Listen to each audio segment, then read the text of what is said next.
بسم اللہ الرحمن الرحیم۔ السلام علیکم۔ یہ بہت پرانی بات ہے۔ میں نے لاہور میں ایم او کالج کی بیک پر ایک پرائیویٹ ہاسٹل میں کمرہ کرائے پر لے رکھا تھا۔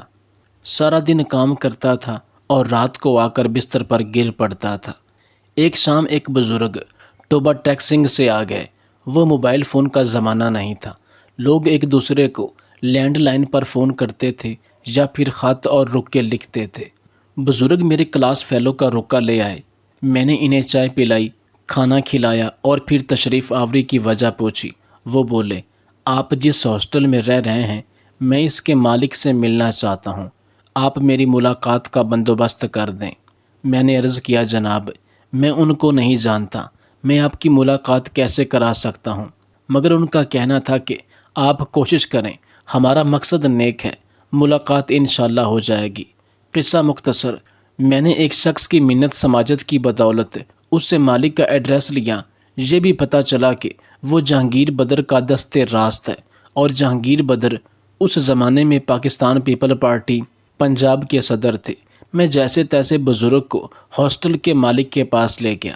وہ ایک انتہائی مغرور اور بدتمیز شخص تھا۔ وہ باہر گیٹ پر آیا اور ہم سے کھڑے کھڑے پوچھا، ہاں کیا بات ہے؟ میں تازہ صافی بنا تھا، لہٰذا مجھے اپنا تعارف کرانے کا بہت شوق تھا۔ میں نے تعارف کرایا، مگر وہ گیٹ پکڑ کر ہمیں گھورتا رہا۔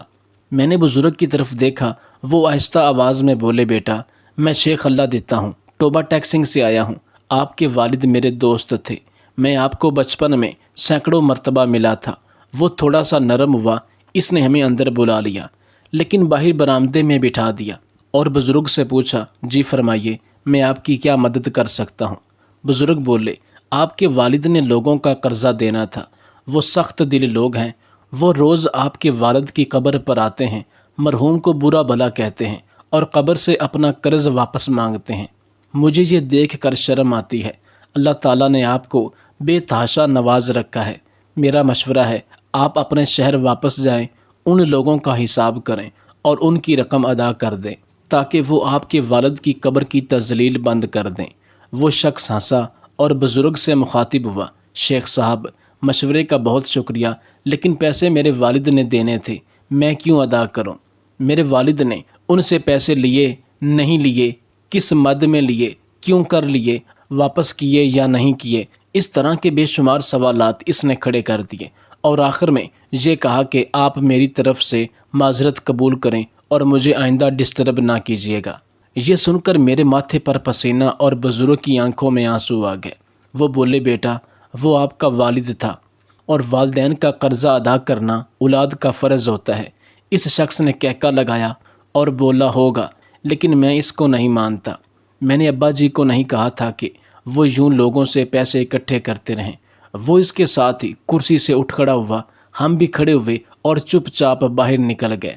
بزرگ نے راستے میں بتایا، اس کا والد پوری زندگی لوگوں سے فراڈ کرتا رہا، ہم اسے روکتے رہے تو وہ اپنے بچوں کا نام لے کر کہتا تھا، مجھے ان کی تعلیم اور ضرورتوں نے مجبور کر رکھا ہے، لیکن آج وہی بچے اپنے والد اور اس کے قرض کو اتارنے کے لیے تیار نہیں ہیں، جبکہ قرض خواہ روز ان کے والد کی قبر پر آتے ہیں اور بد دعا دے کر واپس جاتے ہیں۔ مجھ پر اللہ نے کرم کیا اور میں وقت کے کندھے پر بیٹھ کر زندگی میں آگے آ گیا، لیکن آپ یقین کریں، میں نے جب بھی کوئی جنازہ اور کوئی قبر دیکھی مجھے یہ واقعہ یاد آ گیا اور میرا جسم پسینے میں بھیگ گیا۔ یہ میری زندگی کا پہلا واقعہ تھا۔ اور دوسرا واقعہ ڈاکٹر امجد کا جنازہ تھا۔ ڈاکٹر امجد ایڈن ہاؤسنگ اسکیم کا مالک تھا۔ اس کے والد ڈپٹی کمشنر رہے تھے اور یہ آئی جی پنجاب سردار محمد چودھری کا داماد تھا۔ اللہ تعالیٰ نے اس پر دولت کی بارش کی اور یہ اس بارش میں بھیگتا بھیگتا کیچڑ میں جا گرا۔ اس نے سب سے پہلے ایڈن ہاؤسنگ اسکیم کے 13,000 ممبرز کے 10 ارب روپے ہڑپ کیے، اور پھر اس نے پاکستان پیپل پارٹی کے دور میں نظر گوندل کے بھائی ظفر گوندل کے ساتھ مل کر EOBI کی رقم بھی اڑا لی۔ ڈاکٹر امجد نے فرضی پلاٹ دے کر ظفر گوندل سے 2 ارب روپے لیے تھے، اور یہ دونوں بعد ازاں یہ رقم آدھی آدھی کر کے نکل گئے۔ متاثرین نے احتجاج شروع کیا۔ افتخار محمد چودھری چیف جسٹس نے سو موٹو لیا۔ عدالت میں پیشیاں شروع ہوئیں۔ لاہور کے ایک وکیل کے ذریعے چیف جسٹس اور ملزم کے درمیان رابطہ ہوا اور یہ رابطہ بہت جلد رشتہ داری میں بدل گیا۔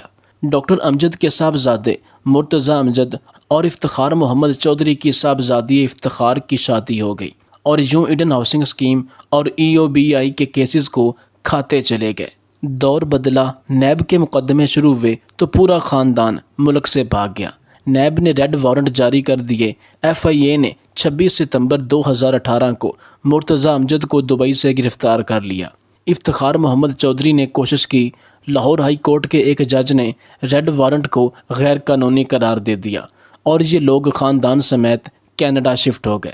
کیسز چلتے رہے اور افتخار محمد چودھری کا اثر و رسوخ ڈاکٹر امجد کو بچاتا رہا۔ فراڈ کی رقم 25 ارب روپے تک پہنچ گئی۔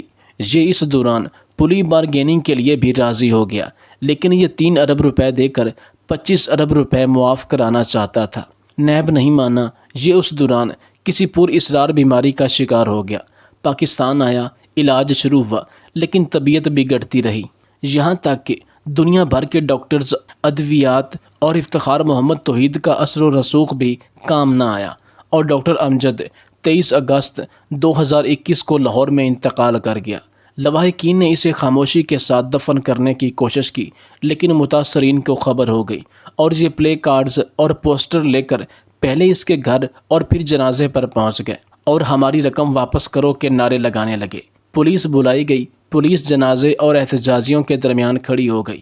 پولیس کی مدد سے جنازہ اٹھایا گیا، اور پولیس ہی کی نگرانی میں ڈاکٹر امجد کو دفن کیا گیا۔